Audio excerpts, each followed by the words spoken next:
Le géant et l'homme, ou la naissance du brouillard.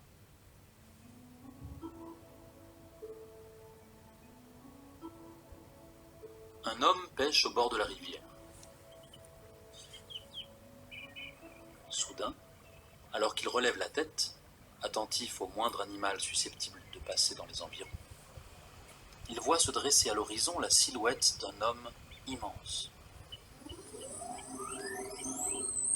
Un géant. L'homme est très effrayé. Il va me tuer, pense-t-il. Comment faire pour lui échapper? Je pourrais peut-être faire semblant d'être mort, raide gelé. Et le voilà qui s'allonge par terre, feignant la mort. Au moment où le géant s'approche, l'homme retient sa respiration.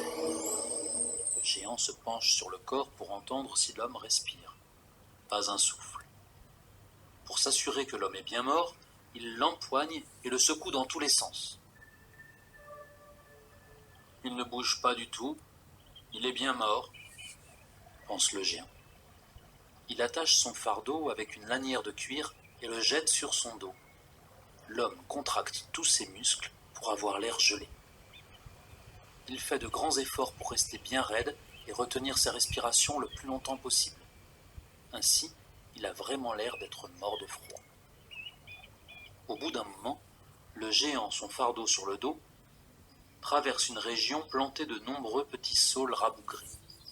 L'homme, qui entr'ouvre les yeux de temps en temps, a une idée en apercevant les arbustes. Si je m'agrippe au saule, le géant se fatiguera et finira par me laisser sur place, se dit-il. Le voilà qui s'accroche aux branches.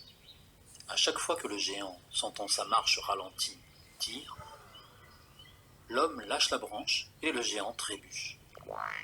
Après avoir failli tomber plusieurs fois, le géant s'arrête pour se reposer.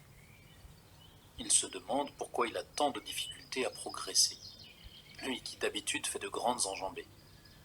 Pris d'un doute, il tend l'oreille pour savoir si l'homme est vivant. Rien, pas un souffle. L'homme retient sa respiration du mieux qu'il peut. Le géant se remet en marche.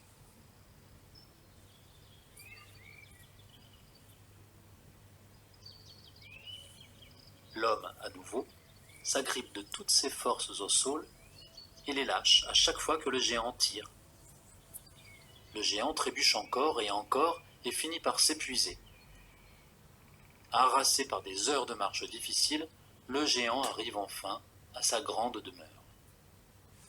Il range l'homme debout près de l'entrée. Puis, exténué, il se couche sur la plateforme qui lui sert de lit. Sa femme, géante elle aussi, voit la viande fraîche rangée dans l'entrée et va chercher du combustible pour raviver les flammes de la lampe à huile. Le pauvre homme ouvre discrètement les yeux pour voir ce qui se passe. Du coin de l'œil, il aperçoit la femme qui s'active. Il comprend qu'elle prépare le repas et que le repas, c'est lui. Les deux grands enfants du géant qui jouent à côté de l'homme le surprennent et s'écrient d'une même voix. « Père, notre dîner est tellement frais que ses yeux viennent de s'ouvrir. » Vite, l'homme ferme les yeux et se fige. Le géant le regarde et répond. « Mais non, il est mort et bien mort. » L'homme est vraiment effrayé et se demande comment il va pouvoir s'en sortir. Il ouvre à nouveau les yeux le plus discrètement possible et, sans bouger la tête, cherche un moyen de s'échapper. Il aperçoit sur le côté la grande hache du géant. Elle est tout près, se dit-il. Si seulement je pouvais l'atteindre. Tout doucement, il avance la main en tâtonnant. Les deux enfants le voient et s'écrient une nouvelle fois. « Père, notre dîner est tellement frais que sa main frémit encore. » Vite, l'homme remet sa main en place et se fige. Le géant, déjà couché sur la plateforme, jette un coup d'œil et répond. « Mais non, il est mort et bien mort, qu'on ne me dérange plus maintenant. Allez jouer dehors, la marche a été longue et difficile et je dois me reposer. » Le géant, enfin seul et tranquille, s'endort. L'homme patient, terrorisé, jusqu'au moment où il entend enfin les ronflements du géant. Il se saisit alors de la hache et tue le géant endormi. Il passe la tête par l'entrée et, regardant à droite et à gauche, aperçoit la femme qui s'affaire au loin.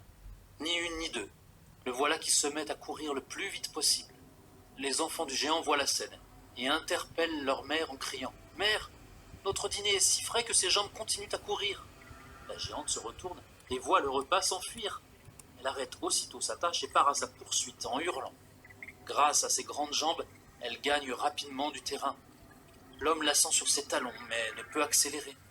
Que faire se demande-t-il affolé. Je ne peux pas aller plus vite, et seul, même avec cette hache, je ne ferai pas le poids face à cette géante en furie. Si je donne de grands coups de hache à cet endroit, le sol se fendra peut-être et engloutira la géante. Le voilà qui frappe le sol de toutes ses forces, avec sa hache. Le sol se fend alors, et une rivière en jaillit. L'homme saute sur la rive opposée et attend. La grande femme arrive bientôt. La rivière est devenue si large et le courant est si fort que la géante doit s'arrêter. « Comment l'as-tu traversée ?»« En la buvant tout entière. » Alors la femme commence à boire jusqu'à ce que la rivière ne soit plus qu'un mince cours d'eau. L'homme lui dit « Il en reste, finis-la !» Alors la femme se remet à boire, et plus elle boit, plus elle gonfle. Alors qu'elle est déjà énorme, il lui dit encore « Il en reste, finis-la !» Au moment où elle finit la rivière, elle est tellement énorme et sa peau tellement tendue par l'eau absorbée qu'elle explose, projetant dans l'air des milliers de fines gouttelettes d'eau. C'est ainsi que le brouillard a été créé. L'homme reste sur place longtemps, car il y a tellement de brouillard qu'il ne sait plus dans quelle direction aller. Enfin, le vent se lève et dissipe peu à peu le brouillard de la grande femme. L'homme peut rentrer chez lui. Voilà ce que l'on raconte à propos du géant et de l'homme.